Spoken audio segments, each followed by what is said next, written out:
Good morning. Supratim Bhowmik বলছি টোটো company থেকে। আজ 30শে অক্টোবর, জর্জিয়ান টাইম এখন সকাল 11:30।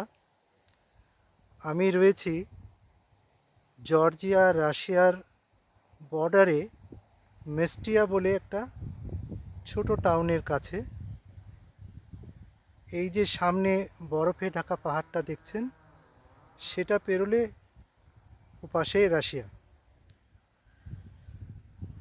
এখন অটম ফল চলছে। আপনারা জানেন যে নর্দার্ন হেমিস্ফিয়ারের যেসব জায়গাতে আপনার পর্ণমোচী বৃক্ষ যাকে আমরা বলি, যাতে শীতকালে পাতা ঝরে যায়, সেই পাতা ঝরে যাওয়ার আগে পাতা অত্যন্ত রঙিন হয়ে ওঠে।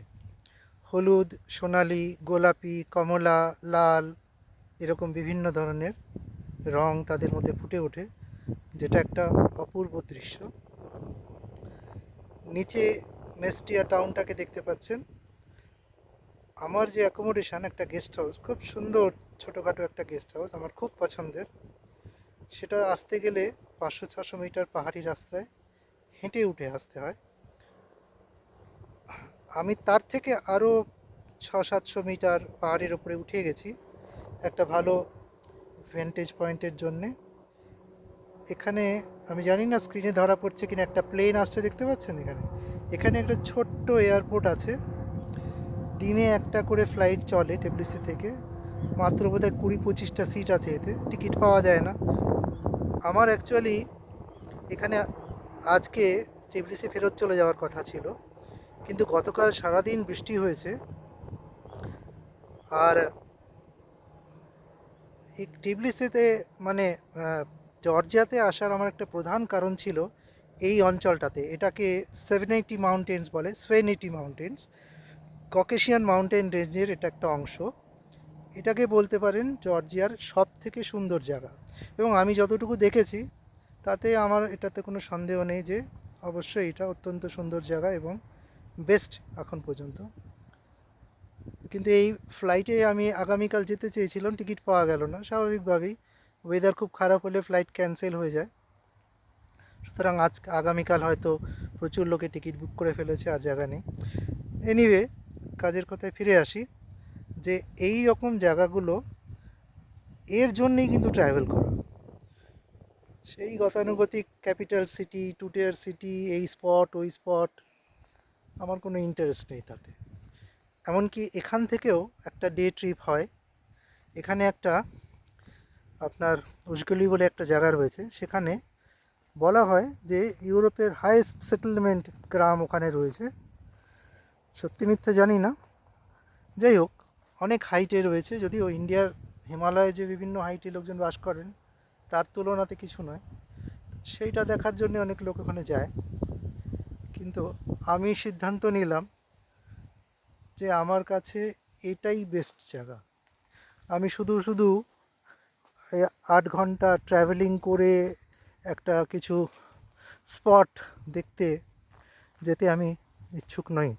আমি সারাদিন এই বগিয়ালে বসে থাকবো, মাঝখানে একবার যাবো, গিয়ে খাওয়া দাওয়া করে আবার ফিরে আসবো। যতক্ষণ রোদ থাকবে, বেশি ঠান্ডা পড়বে না, ততক্ষণ আমি এখানে থাকবো। তবে বলে রাখি, এখন এই মুহূর্তে টেম্পারেচার 2 ডিগ্রি চলছে। আমি যখন এসেছিলাম তখন এখানে 1 ডিগ্রি ছিল।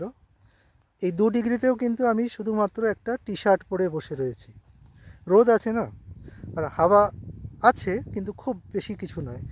কিন্তু যেই ইয়েটা চলে যাবে, রোদটা চলে যাবে, সাংঘাতিক ঠান্ডা। কালকে রাত্রেবেলা সারা রাত সারা দিনও বৃষ্টি পড়েছে এবং রুম হিটার চলেছে। তো আমি তো এইভাবে বেড়াতে পছন্দ করি। যারা আমার মতন করে বেড়াতে পছন্দ করেন, সবাই যে করবেন তা তো নয়, অনেকের লিমিটেশন আছে। তাদের জন্য স্ট্যান্ডার্ড প্যাকেজ ট্যুর আছে। আর যারা সত্যি এনজয় করতে চান, ওই ইন্টারনেটে কী লেখা আছে, ইউটিউবে কী ছিল, কী বললো, তার উপরে ভরসা না করে নিজের ডিসিশানে যারা সুন্দর সুন্দর জায়গা দেখতে যাবেন, এবং তার জন্যে একটুখানি স্যাক্রিফাইস করতে রাজি থাকবেন, কারণ এখানে আসতে গেলে আপনাকে একটুখানি কষ্ট সহ্য করতে হবে। খুব বেশি কিছু নয়, কিন্তু করতে হবে। অত কমফোর্টেবল নয়। অ্যাকোমোডেশন ভালো, কিন্তু ওই হাঁটাহাঁটির ব্যাপার আছে, বেশি লাগেজ নিয়ে আসলে মুশকিলে পড়বেন। তো তো পুরো ইউরোপিয়ানরা তো এখানে ঝাঁপিয়ে পড়ে এখানে আসার জন্যে। ওকে, আমার অনেক বন্ধু আছে যারা প্রচুর বেরিয়েছে, তারাও এটার সম্পর্কে উচ্ছ্বসিত প্রশংসা। এই মুহূর্তেও তাদের সাথে আমি কমিউনিকেট করে চলেছি। তো আমি ভাবলাম যে আপনাদের জন্যে এই একটা ভিডিও দিই, যেখানে আমি কিছু বলি। আমার মুখটা দেখানোটা অতটা ইম্পর্টেন্ট নয়, সেলফি মোডে নিলে এত সুন্দর ভিডিওটা, নেচারটাকে দেখতে পেতেন না আপনারা। সুতরাং এটাকে উপভোগ করুন। এবং যারা, এই যে আমার জ্যাকেটটা পরে রয়েছে দেখতে পাচ্ছেন, আর একটা ছোট্ট ব্যাগ, তার মধ্যে খাবার, জল টল সব রয়েছে। অপূর্ব দৃশ্য। মানে আরেকটা জিনিস যেটা ক্যামেরা দিয়ে তো তোলা যাবে না, সেটা হচ্ছে আমার গায়ে রোদ এসে পড়েছে, হালকা ঠান্ডা হাওয়া দিচ্ছে, দূরে একটা কুকুর ডাকছে, একটা একদম নীরব বলা যাবে না, হাওয়ার শব্দ আছে একটা। আহ, এখানে একটা ঝর্ণা আছে, নদী, ছোট ঝোড়া বলা যেতে পারে, সেটার জলের আওয়াজ হয়তো আপনাদের ক্যামেরাতে আসছে সেটা। এই সব মিলিয়ে এটা একটা অসম্ভব সুন্দর জায়গা।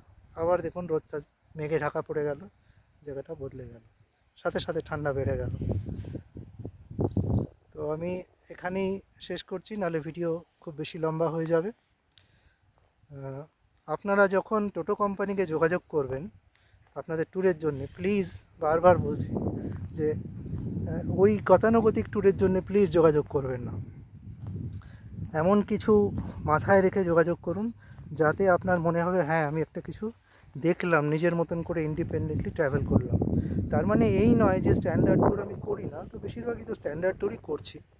তো তার মধ্যেও ইচ্ছা করে লোকজনকে এমন কিছু জায়গা দেখাই যেটা অন্যরকম।